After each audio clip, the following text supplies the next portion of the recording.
Hello everyone, welcome back to my channel. আজকের দিনটা হয়ে গেল একটা অফিস ডে, খুব বিজি ডে। যাই হোক, সকাল সকাল উঠে আমার একটা নাইকার পার্সেল চলে আসলো। কাজকর্ম বন্ধ করে সবার আগে পার্সেল খুলতে বসে গেলাম। আমাদের মেয়েদের ফ্যাসিনেশনই থাকে একটু সাজগোজ, একটু রূপচর্চা, এসব ব্যাপারে। যাই হোক, তারপরে ঝটপট করে রান্না বসিয়ে দিলাম। আজকে করব সয়াবিন। অফিসে একটু তাড়া আছে, তাড়াতাড়ি যেতে হবে, তাই বেশি কিছু রান্না করার সুযোগই পেলাম না। আমরা ওয়ার্কিং উমেন যারা আছি তাদের একটু প্রবলেম হয়ে যায়, বাট ঠিক আছে, সবারই যারা ওয়ার্কিং থাকে, হাউস ওয়াইফ থাকে, দুজনেরই সমান সমান কাজের দায়িত্ব কিন্তু থাকে, কেউ কম কেউ বেশি, এটা কিন্তু একদম না। যাই ঝটপট করে রান্নাবান্না করে নিয়ে স্নান টান করে একটু রেডি হয়ে পড়ছি।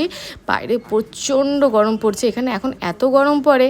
যাই হোক, রেডি ফেডি হয়ে গিয়ে অফিস চলে গেলাম। অফিস একটু লেটই হয়ে গেছিলাম, ঝটপট অফিসে গিয়েই পৌঁছে গিয়ে কাজটা নিয়ে বসে গেলাম। তারপরে গিয়ে টিফিন টাইমে নিয়ে গিয়েছিলাম মায়ের হাতে তালের বড়া, একটু ফ্রুটস। চলো দেখা হবে নেক্সট ব্লগে।